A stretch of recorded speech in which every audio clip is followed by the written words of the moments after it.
नमस्कार, capital TV देख रहे हैं आप। मैं हूं आपके साथ सोनाली। जिस वक्त कांग्रेस उदयपुर में चिंतन शिविर लगाकर बैठी थी, उसी वक्त बीजेपी उसके जख्मों पर नमक छिड़कने का काम कर रही थी। एक तरफ कांग्रेस अपनी हिली हुई जड़ों पर मरहम पट्टी करने में लगी थी, तो वहीं बीजेपी ने माणिक शाह को त्रिपुरा के मुख्यमंत्री पद की शपथ दिला दी। माणिक शाह का मुख्यमंत्री बनना खास बात नहीं है, खास बात यह है कि वो कांग्रेस बैकग्राउंड से आते हैं। शाह कांग्रेस से जुड़े रहे पूर्वोत्तर के ऐसे चौथे शख्स हैं जो अब एक बीजेपी सीएम है। आलम यह है कि देश भर में 5 मुख्यमंत्री एक समय कांग्रेसी रहे हैं। आखिर ऐसा क्या है कि कांग्रेस में जो नेता कमजोर से नजर आते हैं वो भाजपा में निखर उठते हैं? इस रिपोर्ट में देखिए। कांग्रेस छोड़ने का सिलसिला अभी थमा नहीं है। पहले सुनील जाखड़ ने कांग्रेस का दामन छोड़ दिया और अब राहुल। कांग्रेस की दामन को दागदार करते हुए हार्दिक पटेल का इस्तीफा आया। हार्दिक पटेल को कुछ साल पहले भविष्य में कांग्रेस का फेस बताया जा रहा था।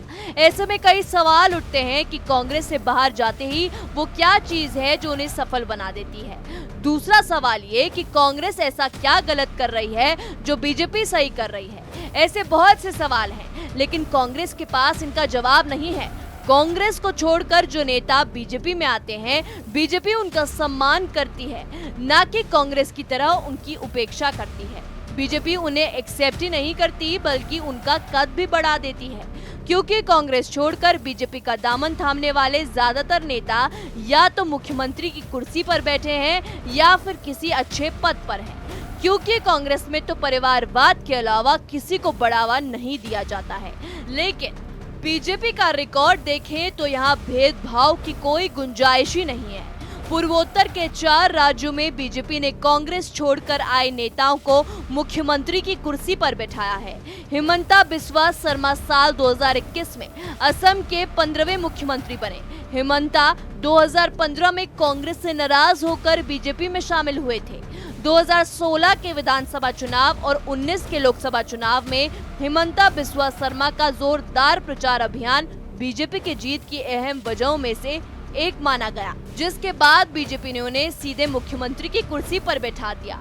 वहीं बात एन बीरेन्द्र सिंह की करें तो एन बीरेन्द्र सिंह ने मणिपुर में 2017 के विधानसभा चुनाव से ठीक 1 साल पहले 2016 में कांग्रेस छोड़ी और बीजेपी में शामिल हो गए। राज्य में 15 साल बाद गैर कांग्रेसी सरकार बनी तो बीजेपी ने एन बीरेन्द्र सिंह को सीएम बनाया।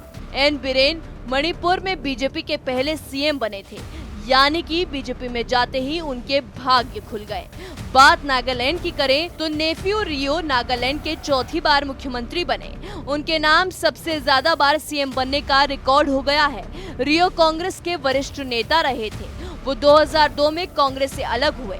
रियो ने 2018 में चुनाव से पहले बीजेपी के साथ गठबंधन किया था।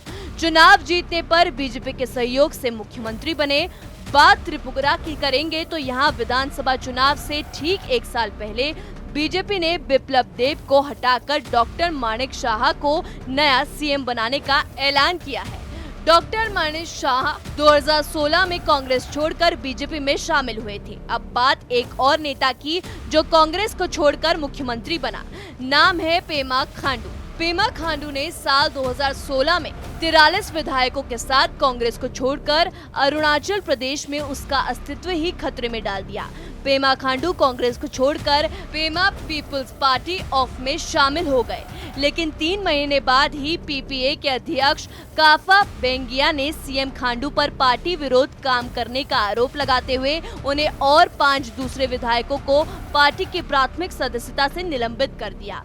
इसके तुरंत बाद राज्य के सीएम पेमा खांडू की अगुवाई में पीपीए के 43 में से 33 विधायकों ने बीजेपी का दामन थाम लिया। इसके बाद चुनाव में पेमा खांडू ने राज्य में बीजेपी की जीत दिलाने में अहम भूमिका निभाई है, जिसके बाद बीजेपी ने उन्हें मुख्यमंत्री के पद से नवाजा।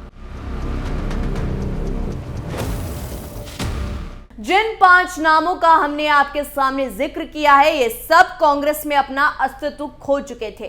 परिवारवाद के चलते इनकी छवि धूमिल हो चुकी थी, राजनीतिक करियर खत्म होने की कगार पर था।